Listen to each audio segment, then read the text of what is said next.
अगर उनको किसी बात से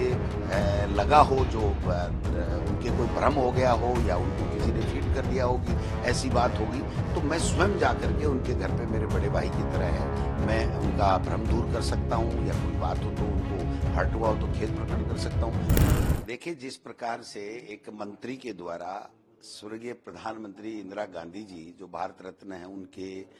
विरुद्ध में अनावश्यक प्रश्नकाल में अवांछित अमर्यादित टिप्पणी की गई और उसको एक्सपंज नहीं किया गया नेता प्रतिपक्ष के द्वारा आग्रह करने के बावजूद भी,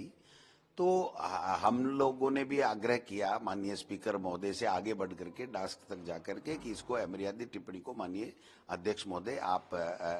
एक्सपंज कराइए, लेकिन उन्होंने सदन स्थगित कर दिया। और फिर उसके बाद में जो गतिरोध हुआ और 4 बजे के लगभग उन्होंने बिना कोई बात किए, बिना कोई नोटिस दिए, बिना कोई सजा सुनाए, उन्होंने सीधी सजा कत्ल की सुना दी कि भाई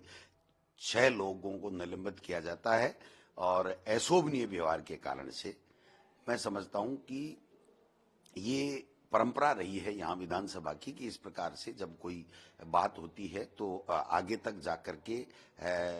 विपक्ष के सदस्य जो है वो आग्रह करते रहे हैं, बार बार करते रहे हैं, लेकिन उसके बाद में 2 दिन तक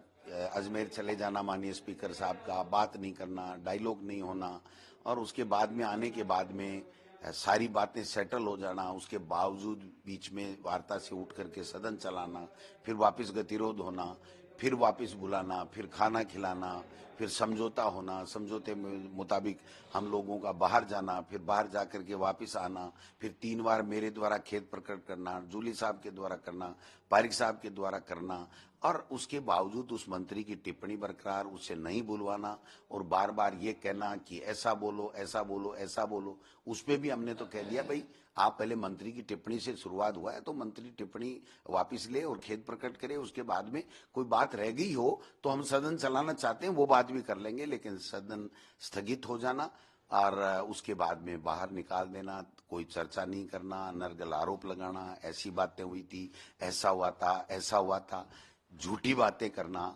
अनर्गल कल एक काल्पनिक और मिथ्या खबर के आधार के ऊपर, अखबार के न्यूज के आधार के ऊपर वहां पर चर्चा कराना और चर्चा करा करके किस तरीके से ह्यूमिलेट करना और ऐसी व्यवस्था देना कि गोविंद डोटासरा विधायक लायक ही नहीं है। मैं समझता हूं कि अब अगर आसन ही इस तरह की गैर संवैधानिक चर्चा करा के और परंपराओं को तोड़ना चाहते हैं और सदन नहीं चलवाना चाहते हैं तो हम क्या कर सकते हैं। मैंने यहाँ तक कह दिया कि अगर उनको किसी बात से लगा हो, जो उनके कोई भ्रम हो गया हो या उनको किसी ने फीड कर दिया हो कि ऐसी बात होगी, तो मैं स्वयं जा करके उनके घर पे मेरे बड़े भाई की तरह है, मैं उनका भ्रम दूर कर सकता हूं, या कोई बात हो तो उनको हर्ट हुआ हो तो खेद प्रकट कर सकता हूं। फिर भी नहीं चलाना, सदन नहीं चलाना, किसी को पलटू राम कहना, किसी को सल्टू राम कहना, किसी को ये कहना कि ये विधायक लायक ही नहीं है। मैं वसुंधरा राजे जी की सरकार के समय 2016 में मुझे बेस्ट एमएलए का अवार्ड मिला है, 4थी बार चुनाव जीत करके आया हूं। ये पिछली दफा ऐसे टास्क पे जाने के 1 दिन के लिए हुए थे, यही देवनानी साहब थे जो स्पीकर आज, और सीपी जोशी जी ने 1 दिन के लिए इनको बाहर निकाला था, इन्होंने खेद प्रकट नहीं किया था, 1 दिन बाहर चले गए। हमको बजट सत्र के लिए 6 को निकाल दिया बेवजह, और फिर भी हमने 3 बार खेद प्रकट कर लिया, हर बात के लिए कर लिया, संपूर्ण घटनाक्रम को अलग अलग बता के कर लिया। अब उसके बाद में मेरे समझ में नहीं आया कि वो मंत्री की टिप्पणी अभी तक भी वहां पर है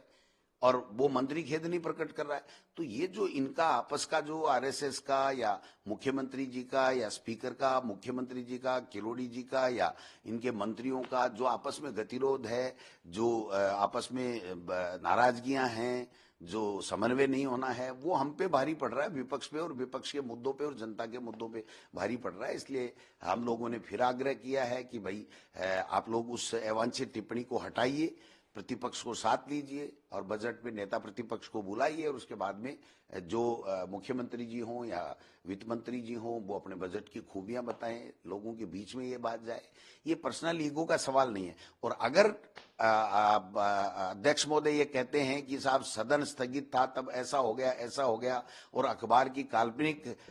खबर के आधार के ऊपर वो अपना दुख प्रकट कर रहे हैं, वो भावुक हो रहे हैं, तो कल तो उन्होंने सारी मर्यादाओं को तार तार कर दिया। कि गोविंद डोटासरा जो उस सदन का सदस्य है, उसकी अनुपस्थिति में उसके लिए ये रिकॉर्ड में अंकित करा देना कि साहब वो विधायक लायक ही आदमी नहीं है। बेस्ट एमएलए आपकी बीजेपी की सरकार ने मुझे दिया, और इस घटना को छोड़ करके आज तक कभी मेरा कोई निलंबन नहीं हुआ। इनका तो निलंबन मेरे से पहले हो गया, और वो इस तरीके की बातें करके सदन में गतिरोध रखना चाहते हैं, ये अच्छी बात नहीं है। तो मैं तो यही निवेदन करूंगा कि सदन के नेता महोदय, मुख्यमंत्री जी हम सबके नेता हैं, पूरे सदन के नेता हैं, उनको आना चाहिए, बैठना चाहिए। कोई छोटी मोटी बात है तो फिर दोबारा बैठ करके कर लेनी चाहिए, और